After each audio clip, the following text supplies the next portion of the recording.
के अभिभाषण पर धन्यवाद प्रस्ताव पर आज भी चर्चा। राज्यसभा में विदेश मंत्री एस जयशंकर ने कहा, कोविड काल में नौकरी खोने वाले प्रवासी भारतीयों का पुनर्वास है सरकार की प्राथमिकता।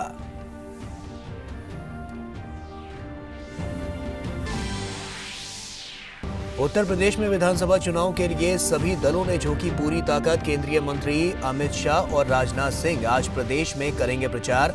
समाजवादी पार्टी और बसपा के स्टार प्रचारक भी कर रहे हैं ताबड़तोड़ प्रचार। पंजाब और उत्तराखंड में भी चुनाव प्रचार तेज।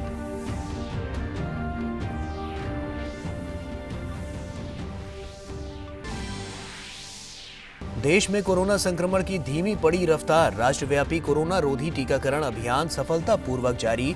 देश भर में अब तक 167 करोड़ 87 लाख से अधिक टीके लगाए गए।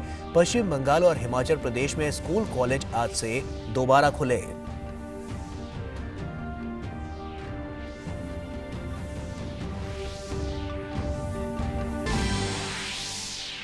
अंतर्राष्ट्रीय खबरों में रूस यूक्रेन संकट के मद्देनजर अमेरिकी राष्ट्रपति जो बाइडेन ने पोलैंड और रोमानिया में करीब 3000 अमेरिकी सैनिकों की तैनाती का आदेश दिया।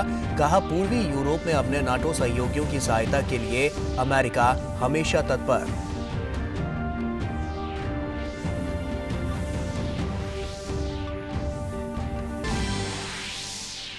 और खेल की खबरों में भारत ने एंटीगुआ में अंडर 19 क्रिकेट विश्व कप के सेमीफाइनल में ऑस्ट्रेलिया को 96 रनों से हराकर फाइनल में प्रवेश कर इतिहास रचा। टीम इंडिया प्रतियोगिता के फाइनल के लिए लगातार 4 बार क्वालिफाई करने वाली पहली टीम बनी। नमस्कार, आप देख रहे हैं डीडी न्यूज। आपके साथ मैं हूं गौरव श्रीवास्तव। तो चलिए बुलेटिन की शुरुआत करते हैं। संसद के बजट सत्र का आज चौथा दिन है। राज्यसभा में राष्ट्रपति के अभिभाषण पर धन्यवाद प्रस्ताव पर चर्चा चल रही है। ये चर्चा बुधवार को शुरू हुई थी। कोविड के दौरान विदेशों में काम करने वाले भारतीयों को मदद पहुंचाने के मुद्दे पर राज्यसभा में प्रश्नकाल में पूछे गए सवाल के जवाब में विदेश मंत्री डॉक्टर एस जयशंकर ने सदन को बताया कि कोविड काल में नौकरी खोने वाले प्रवासी भारतीयों का पुनर्वास सरकार की प्राथमिकता है।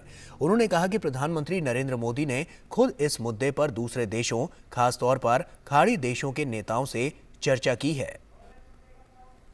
Community Welfare Fund, during the COVID period, we spent 45.78 crores for the welfare of our citizens, mostly workers in the Gulf, during this period of the COVID. और उत्तर प्रदेश के चुनावी घमासान में सभी पार्टी पूरे दमखम के साथ मैदान में चुनाव प्रचार में जुटी हुई हैं। भाजपा के तमाम बड़े नेता सूबे में जमकर प्रचार कर रहे हैं। इसी क्रम में गृह मंत्री अमित शाह आज अनूप शहर और लूनी में पार्टी के लिए प्रचार करेंगे। वहीं रक्षा मंत्री राजनाथ सिंह आज उत्तर प्रदेश में नौगावा, कांट और कुंदरकी विधानसभा क्षेत्रों में पार्टी के लिए जन समर्थन मांगेंगे। यूपी में चौथे चरण के लिए आज नामांकन दाखिल करने का आखिरी दिन है। इसके अलावा सूबे में सभी बड़ी छोटी पार्टियां चुनाव प्रचार में जुट गई हैं। बीएसपी प्रमुख मायावती, समाजवादी पार्टी प्रमुख अखिलेश यादव और रालोद अध्यक्ष जयंत चौधरी मतदाताओं को लुभाने के लिए एड़ी चोटी का जोर लगा रहे हैं। उत्तर प्रदेश विधानसभा चुनाव में भाजपा के सह प्रभारी अनुराग सिंह ठाकुर ने हाल ही में भाजपा छोड़कर समाजवादी पार्टी में शामिल हुए स्वामी प्रसाद मौर्य पर हमला बोला है। उन्होंने कहा कि स्वामी प्रसाद मौर्य हर 5 साल में अपना पाला बदलकर दूसरे दल में शामिल हो जाते हैं। एसपी सिंह बघेल को अखिलेश यादव के खिलाफ करहल सीट से भारतीय जनता पार्टी का उम्मीदवार बनाए जाने पर अनुराग ठाकुर ने कहा कि भाजपा करहल सीट से जीत दर्ज करेगी। स्वामी प्रसाद मौर्य जी के बारे में कहा जाता है कि हर 5 साल में नया स्वामी चुन लेते हैं, लेकिन अब तो ऐसी मुश्किल खड़ी हो गई कि वो अपनी सीट पे भी चुनाव लड़ने के लिए तैयार नहीं हुए। आखिर क्या मजबूरियां हैं, पडरौना छोड़कर भागना पड़ा? क्या उनको हार का डर सता रहा था? आखिर क्या क्या बहाने ढूंढे होंगे? सच्चाई ये है, जहां एक और समाजवादी पार्टी का सुपड़ा साफ हो रहा है, वहीं पर उनको भी अपनी सीट के हार का डर सता रहा है। दूसरी ओर हमारे एसपीएस बघेल जी जिस तरह से कड़ा मुकाबला वहां पर अखिलेश यादव जी को देंगे और भारी भरकम वोटों से जीतकर आएंगे। और आइए अब कोविड की बात करते हैं। देश में कोरोना संक्रमण के मामलों में थोड़ी और कमी आई है। पिछले 24 घंटों में कोरोना के 1,72,433 नए मरीज मिले। इस बीच कोरोना को मात देने वालों की संख्या 2,59,107 रही। हालांकि इस अवधि में 1,008 संक्रमितों की मौत हो गई।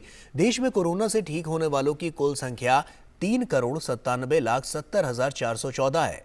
इस दौरान रिकवरी रेट में सुधार के साथ ये बढ़कर 95.14% हो गया है। देश में एक्टिव मरीजों की संख्या घटकर 15,33,921 तक पहुंच गई है। दैनिक संक्रमण दर 10.99% है।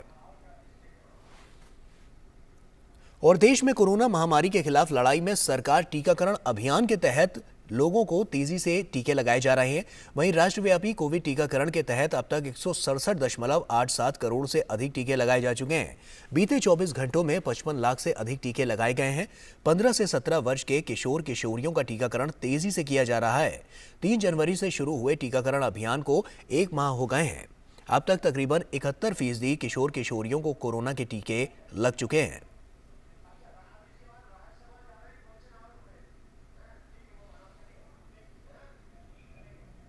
तो आइए अब सीधे राज्यसभा का रुख करते हैं, जहां पर प्रश्नकाल शुरू हो चुका है। आइए देखते हैं क्या गतिविधियां चल रही हैं। ये हुआ परिवर्तन। सर, ये छठा परिवर्तन जो है, जो महत्वपूर्ण है। हम सब दिल्ली में बहुत वर्षों से रह रहे हैं। सुनते रहते थे कि साहब ये दिल्ली में ये नेशनल हाई लाइजनिंग ऑफिस है, ये इंटरनेशनल लाइजनिंग ऑफिस है। जहाँ से किसी भी सरकार का कोई काम आपको कराना हो तो उस इंटरनेशनल लाइजनिंग ऑफिस के से आप करा सकते हैं। आज जो है वो दिल्ली के सत्ता के गलियारे से सत्ता के दलालों की नाकेबंदी और लूट लाबी में तालेबंदी की गई है। ये फर्क है मोदी जी के आने के बाद का। सर, जो 7वां फर्क है वो बहुत महत्वपूर्ण फर्क है। आज इस देश की राजनीति और इस देश के सियासी संस्कृति में बहुत बड़ा परिवर्तन आया है। आज परिवार के सियासी परिक्रमा नहीं बल्कि परिश्रम और पराक्रम की संस्कृति ने जन्म लिया है। आज परिवारों की पॉलिटिकल परिक्रमा के आधार पर देश की सरकारें और देश की सियासत तय नहीं हो रही है, बल्कि परिश्रम और परफॉर्मेंस, परिश्रम और परिणाम के आधार पर इस देश की संस्कृति, सियासी संस्कृति और संस्कार को नरेंद्र मोदी जी ने बदल दिया है। ये फर्क आया है, नवा फर्क। सर, 10वां फर्क क्या है? जो लाल बत्ती कल्चर हुआ करता था, उसका रौब, उसकी धमक, उसका खौफ, वो आम आदमी को चढ़ाने लगा था। आम आदमी को लगता था कि ये तो लाल बत्ती टी टी करता हुआ आया, ये तो हमारे ऊपर सारा रौब जमा रहा है, हमसे कोई सुपरमैन है ये। उस लाल बत्ती कल्चर को नरेंद्र मोदी जी ने खत्म किया और इस रौब की जो राजनीति थी, जो ध्वंस की राजनीति थी, उस पर विराम लगाया। ये फर्क है, ये 10वां फर्क है। उसके अलावा सर, कभी कहा जाता था कि इस देश के संसाधनों पर किसी एक संप्रदाय विशेष का अधिकार है। मैं इसलिए कहता हूँ, वो जानते थे कि अधिकार देने वाले नहीं हैं, लेकिन कहते ज़रूर थे। इसीलिए कहा हमने कि जो राजनीतिक तुष्टीकरण का छल था, उसको हमने समावेशी और सर्वस्पर्शी सशक्तिकरण के बल से ध्वस्त किया है। कि एक देश के संसाधनों पर एक संप्रदाय का अधिकार है। मोदी जी ने क्या परिवर्तन किया? सबका साथ, सबका विकास, सबका विश्वास और सबका प्रयास। यानी देश के संसाधनों पर सबसे पहला अधिकार आखिरी पायदान पे खड़े हुए व्यक्ति का है। उसकी आंखों में खुशी, उसकी जिंदगी में खुशहाली आनी चाहिए। ये परिवर्तन 11वां है सर। सर, एक और परिवर्तन है, जो कोटा, परमिट, कंट्रोल, पता नहीं क्या क्या राज चलते थे। इस पूरे के पूरे देश की जो गरीबों तक जो पैसा पहुंचना चाहिए, गरीबों के विकास के लिए जो पैसा पहुंचना चाहिए, गांव गरीब किसान झुग्गी झोपड़ी के इंसान की तरक्की के लिए जो पैसा पहुंचना चाहिए, कभी आदरणीय स्वर्गीय राजीव गांधी जी ने कहा था कि दिल्ली से पैसा चलते चलते घिस करके और कितना हो जाता है। आज वो घिसने की रफ्तार खत्म हो गई है। डीबीटी के जरिए डायरेक्ट बेनिफिट हो रहा है, चाहे वो किसानों को हो, मजदूरों को हो, महिलाओं को हो, बुजुर्गों को हो या समाज के किसी भी वर्ग को। ये एक फ़र्क आया है कि रुपए घिसने की जो गड़बड़ झाला था उसमें रोक लगी है। सर, एक बहुत बड़ा परिवर्तन आपने देखा होगा कि हमारे देश में 12वां मैं बता रहा हूँ कि जिसमें कि हमारे देश में कानून हम लोग बनाते रहते थे, बहुत झगड़े भी करते थे कि साहब इस बिल पे डिस्कशन नहीं होना चाहिए, इस बिल पे 2 घंटा होगा, 10 घंटा होगा, 5 घंटा होगा, बिल बन गया। अब बिल का ढेर लग जाता था, कानून बन जाते थे। एक ही चीज पर 10 क्रिमिनल कानून बन गए और उसके बाद उनमें से जो है वो हमने, जब मुझे पार्लियामेंट्री अफेयर मिनिस्ट्री का काम मैं देख रहा था सर, तो मैंने निकलवाया कि ये बिल इतनी पार्लियामेंट ने पास किया, इतना समय लिया, हमारे ऑनरेबल मेंबर्स ने उसमें अपने अपने सुझाव दिए हैं, स्टैंडिंग कमेटी ने या सिलेक्ट कमेटी ने उस पर अपनी बात कही होगी, लेकिन हुआ क्या उसका? तो पता लगता है कि साहब बिल तो जो है वो 12 साल पहले, 13 साल पहले बन गया था, रूल ही फ्रेम नहीं हुआ है, पड़ा हुआ है अभी। तो राज्यसभा से सीधी तस्वीरें हम आपको दिखा रहे थे, जहां पर केंद्रीय मंत्री मुख्तार अब्बास नकवी लगातार जो सरकार की उपलब्धियां हैं उनको गिनवा रहे थे और साथ ही साथ सरकार की जो विकास की प्रणाली रही है वो किस तरह से, वो हम आपको वहां से सीधी तस्वीरें हम आपको दिखा रहे थे। आगे बढ़ते हैं और झारखंड की बात करते हैं। देश के साथ साथ राज्यों में कोरोना के मामलों में कमी आ रही है। इसी को देखते हुए झारखंड में सरकार ने 4 फरवरी से स्कूलों को खोलने का निर्णय लिया है।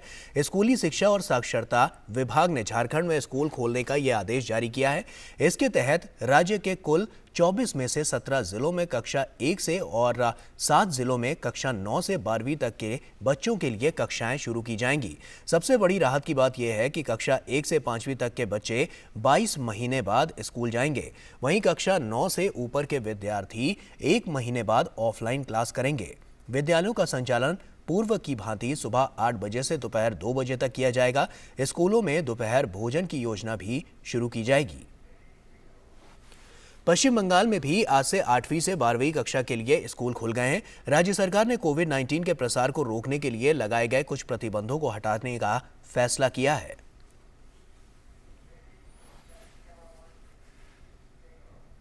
हिमाचल प्रदेश की बात करते हैं। हिमाचल प्रदेश में कक्षा 9 से 12 तक के सभी उच्च शिक्षण संस्थान और स्कूल आज से खुल गए हैं। पिछले कुछ दिनों से स्कूलों को फिर से खोलने की मांग जोरों से बढ़ रही थी, क्योंकि वार्षिक परीक्षाएं नजदीक आ रही थीं। अन्य सभी उच्च शिक्षण संस्थान, सभी कोचिंग संस्थान और पुस्तकालय भी आज से फिर से खुल गए हैं। इस बीच नए निर्देशों के अनुसार राज्य में नो मास्क नो सर्विस का नियम लागू रहेगा और रात 10 बजे से सुबह 5 बजे तक रात का कर्फ्यू भी जारी रहेगा। और कोविड को देखते हुए इस साल GATE graduate aptitude test in engineering की परीक्षा टालने की मांग वाली याचिका को सुप्रीम कोर्ट ने ठुकरा दिया है। कोर्ट ने कहा है कि आगामी 5 फरवरी से शुरू होने वाली परीक्षा से सिर्फ 48 घंटे पहले वो कोई दखल देता है तो इससे अफरा तफरी और परीक्षार्थियों के बीच भ्रम की स्थिति पैदा होगी। नवीन और नवीकरणीय ऊर्जा मंत्रालय ने छतों पर सौर प्लांट स्थापना कार्यक्रम यानी कि रूफटॉप सोलर प्रोग्राम के अंतर्गत आवासीय उपभोक्ताओं के लिए स्वयं या अपनी पसंद के किसी भी विक्रेता के माध्यम से छत पर सौर प्लांट लगाने की सरल प्रक्रिया जारी की है। नई व्यवस्था के अंतर्गत छत पर सौर प्लांट स्थापित करने का इच्छुक लाभार्थी अब राष्ट्रीय पोर्टल पर अपना आवेदन भेजेगा। लाभार्थी को अपने उस बैंक खाते के विवरण सहित आवश्यक जानकारी जमा करनी होगी जिस पर अनुदान राशि हस्तांतरित की जाएगी। आवेदन के समय लाभार्थी को पूरी प्रक्रिया और उस अनुदान राशि के बारे में सूचित किया जाएगा जिसे आरटीएस प्लांट की स्थापना के लिए प्राप्त किया जा सकता है। आम जनता को सलाह दी जाती है कि वे वेबसाइटों, सोशल मीडिया पर प्रकाशित होने वाली किसी भी ऐसी भ्रामक या झूठी सूचना पर विश्वास न करें जो विशेष रूप से रूफटॉप सोलर प्लांट की स्थापना के लिए भारत सरकार से अनुदान राशि यानी कि सब्सिडी प्राप्त करने के लिए पंजीकरण शुल्क या अन्य किसी भुगतान के लिए कहती हो। इस संबंध में प्रमाणित जानकारी मंत्रालय की आधिकारिक वेबसाइट www.mnre.gov.in या स्पिन पोर्टल www.solarrooftop.gov.in पर उपलब्ध कराई जाएगी। राजधानी दिल्ली समेत देश के तमाम हिस्सों में आज मौसम ने एक बार फिर से करवट ली है। ऐसे में सुबह सुबह दिल्ली, एनसीआर समेत उत्तर प्रदेश के कई जिलों में बारिश, जिसके बाद मौसम में ठंडक और ज्यादा बढ़ गई है। बारिश की वजह से कुछ समय तक सड़कों पर यातायात भी प्रभावित नजर आया। दिल्ली में बारिश के साथ साथ हवाएं भी चली, जिसकी वजह से आज ठंडक लोगों को महसूस होने लगी। मौसम विभाग की माने तो अगले 2 दिन तक दिल्ली समेत कई इलाकों में बारिश हो सकती है।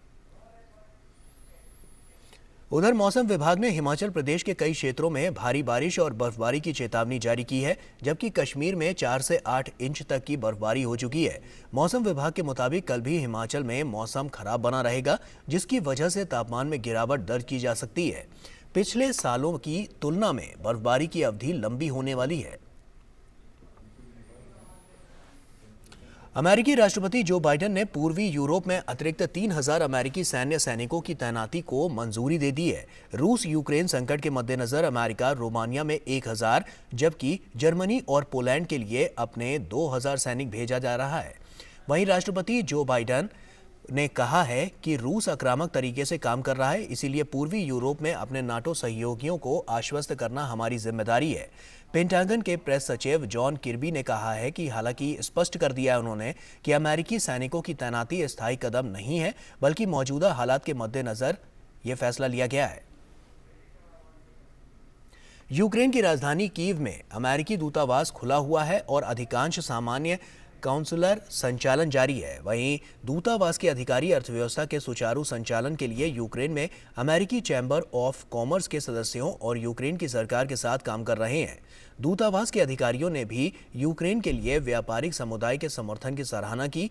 यूक्रेन के लिए 35 मिलियन पाउंड की भागीदारी शुरू की गई है, जो पूर्वी यूक्रेन के लोगों की सहायता करने के लिए यूएस की संयुक्त प्रतिबद्धता को प्रदर्शित करती है। भारतीय अंडर 19 टीम वेस्टइंडीज में खेले जा रहे अंडर 19 विश्व कप के फाइनल में पहुंच गई है। ऑस्ट्रेलिया के खिलाफ खेले गए सेमीफाइनल मुकाबले में भारत ने 96 रनों से शानदार जीत दर्ज की।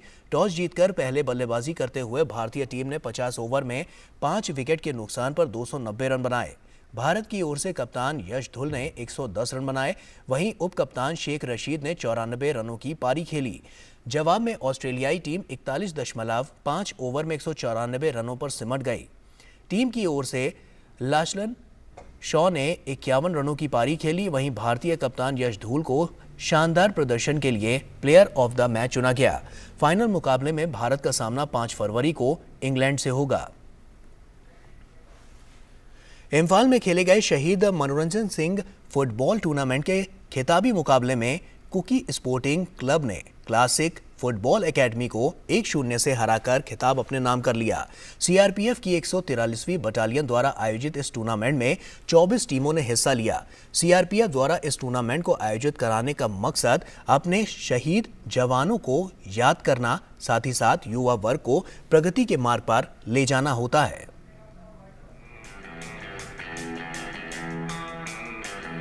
क्लैश ऑफ टाइटन तो आपने कई बार चैंपियंस लीग में देखा होगा, जहां पर बार्सिलोना और रियल मैड्रिड की टीमें भिड़ती हैं। लेकिन नॉर्थ ईस्ट में भी फुटबॉल का जुनून कुछ इस कदर देखने को मिला शहीद मनोरंजन Singh memorial open football tournament के फाइनल में। कुकी स्पोर्टिंग क्लब और क्लासिक फुटबॉल एकेडमी के बीच मुकाबला खेला गया। साइकिल फुटबॉल ग्राउंड दर्शकों से खचाखच भरा था और रोमांच अपने चरम पर था। कौन बनेगा इस टूर्नामेंट का विजेता, इसके लिए दोनों टीमों के बीच कांटे की टक्कर देखने को मिली। सीआरपीएफ की 143वीं बटालियन द्वारा आयोजित इस टूर्नामेंट में सीआरपीएफ के आईजी मनीष अग्रवाल और मणिपुर पुलिस के डीजीपी पी डोंगल विशेष अतिथि के रूप में मौजूद थे। सीआरपीएफ की हमेशा से कोशिश रहती है कि वो युवाओं को ऐसे मौकों के साथ जोड़कर प्रगति के मार्ग पर ले जाए और उनका यह प्रयास काफी हद तक पूरा होता भी दिखाई दे रहा है। This tournament has been going on for more than 10 years now, and lot of teams look forward to participating in this tournament because it is a very good opening for many upcoming teams. Apart from that, it is also such a well organized and disciplined organized tournament that people enjoy coming and participating here. ये मणिपुर के अंदर football एक बहुत ही लोकप्रिय खेल है और यहाँ के लोग जो हैं मौका ढूंढते हैं कि कैसे अपने टैलेंट को शोकेस कर सकें. बाय डूइंग दिस टूर्नामेंट हम उनको एनकरेज कर रहे हैं कि जो यहाँ की प्रीमियर टीम्स हैं वो आएँ और कम्पीट करें. यहाँ पर मौजूद दर्शकों की मौजूदगी से यह साबित होता है कि फुटबॉल को लेकर यहाँ के लोगों की दीवानगी अलग ही है. कुकी स्पोर्टिंग क्लब ने पहले हाफ में गोल करने में कामयाबी पाई और उनके खेमे में गोल का जश्न साफ दिखाई दिया. क्लासिक फुटबॉल एकेडमी की तरफ से भी लगातार प्रयास जारी रहे. दूसरे हाफ में भी दोनों टीमें एक दूसरे के गोल पोस्ट पर लगातार हमले करती रहीं, लेकिन अंत में कुकी स्पोर्टिंग क्लब ने मुकाबले को 1-0 से अपने नाम कर खिताब पर कब्जा जमाया. मणिपुर पुलिस के डीजीपी ने दोनों टीमों के खेल की प्रशंसा की. वहीं सीआरपीएफ के आईजी अग्रवाल ने इन्हें दोहरी कामयाबी माना. We have been organizing this since 2010 and the main idea of organizing this is to keep alive the sacrifice of the great officer and to make known to the people of Manipur and to the youths of Manipur that we have had a very brave officers who died for this country. इस tournament का संचालन कर रहे CRPF के commanding officer L लोजेम मानते हैं कि मणिपुर में टैलेंट की कोई कमी नहीं है और इस टूर्नामेंट में शिरकत करके ये नौजवान अपने सपनों की उड़ान को पूरा कर सकते हैं.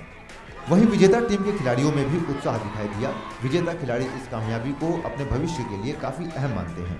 From last year, the club is starting from new again. So because of this, I'd like to thank all my management officials because without them, this won't be possible.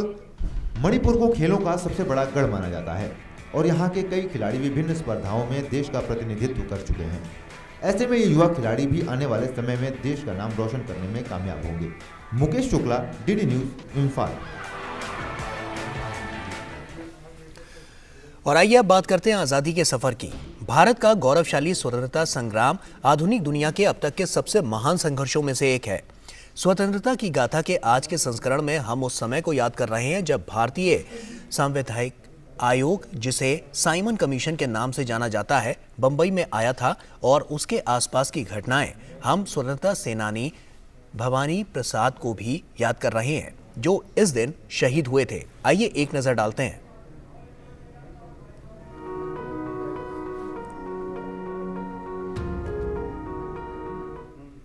3 फरवरी 1928 को साइमन कमीशन बंबई पहुंचा.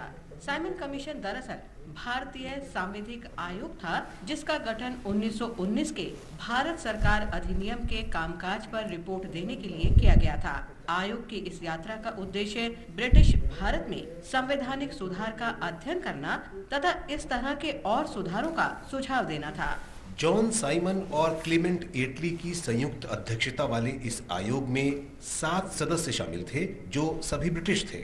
आयोग में एक भी भारतीय को शामिल नहीं किया गया था, इसलिए राष्ट्रीय नेताओं और स्वतंत्रता सेनानियों ने इसका कड़ा विरोध किया. 1927 में मद्रास में आयोजित भारतीय राष्ट्रीय कांग्रेस के वार्षिक अधिवेशन के दौरान आयोग का बहिष्कार करने का निर्णय लिया गया. आयोग के भारत आगमन पर पूरे देश में हड़ताल की गई. आयोग के गठन की निंदा करने के लिए देश भर में बैठकें भी आयोजित की गईं. आयोग को हर शहर में विरोध का सामना करना पड़ा. मद्रास में प्रदर्शनकारियों पर फायरिंग हुई और कई जगहों पर लाठीचार्ज किया गया. केंद्रीय विधानसभा ने बहुमत से निर्णय लिया कि उसका आयोग से कोई लेना देना नहीं होगा. पूरे देश में साइमन वापस जाओ के नारे गूंजने लगे. लखनऊ में गोविंद बल्लभ पंत पुलिस के लाठीचार्ज में घायल हो गए और जीवन भर के लिए अपंग हो गए. 30 अक्टूबर 1928 को जब साइमन कमीशन ने लाहौर का दौरा किया, लाला लाजपत राय ने इसके विरोध में लोगों का नेतृत्व किया. विरोध शांतिपूर्ण था, लेकिन प्रतिशोध की कार्रवाई में तत्कालीन पुलिस अधीक्षक जेम्स ए स्कॉट ने प्रदर्शनकारियों पर लाठी चार्ज करने का आदेश दिया.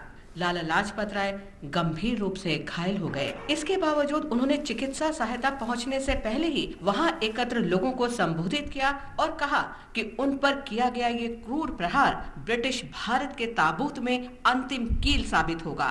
दुर्भाग्य से लाला लाजपत राय का 17 नवंबर 1928 को निधन हो गया। साइमन कमीशन ने 2 खंडों में एक रिपोर्ट प्रकाशित की। इसने भारत में प्रांतीय स्वायत्तता का प्रस्ताव रखा, लेकिन केंद्र में संसदीय जिम्मेदारी का प्रस्ताव खारिज कर दिया। ब्रिटिश सरकार ने भारत में साइमन कमीशन के विरोध को देखा और ये कहकर लोगों को शांत करने की कोशिश की कि भविष्य में इस तरह की किसी भी कवायद में भारतीयों की राय को ध्यान में रखा जाएगा। बाद में ब्रिटिश सरकार ने भारत में संवैधानिक सुधारों पर चर्चा के लिए लंदन में गोलमेज सम्मेलन आयोजित किए। हम स्वतंत्रता सेनानी और राजनीतिक कार्यकर्ता भवानी भट्टाचार्य को भी याद करते हैं, जो 3 फरवरी 1935 को शहीद हो गए थे। भवानी भट्टाचार्य का जन्म 1914 में ढाका जिले के जोयदेवपुर गांव में हुआ था, जो अब बांग्लादेश में है। वो बंगालियों के क्रांतिकारी आंदोलन से जुड़े थे और ढाका में श्री संघ क्रांतिकारी समूह में शामिल हो गए। 1934 में भवानी प्रसाद ने अपने साथियों रवि रंजन बनर्जी, मनोरंजन बनर्जी और उज्ज्वला मजूमदार के साथ 8 मई 1934 को दार्जिलिंग के लेबोंग रेसकोर्स में बंगाल के दमनकारी राज्यपाल जॉन एंडरसन की हत्या की योजना बनाई। भवानी राज्यपाल से मिलने गए और उन पर गोली चला दी, लेकिन गलती से गोली एक ब्रिटिश महिला को लगी। पुलिस की गोलीबारी में भवानी घायल हो गए। उन्हें गिरफ्तार कर लिया गया और जेल में डाल दिया गया। बाद में अदालत ने उन्हें मौत की सजा सुनाई। भवानी प्रसाद को 3 फरवरी 1935 को राजशाही सेंट्रल जेल में फांसी दे दी गई। हम इस महान शहीद को नमन करते हैं।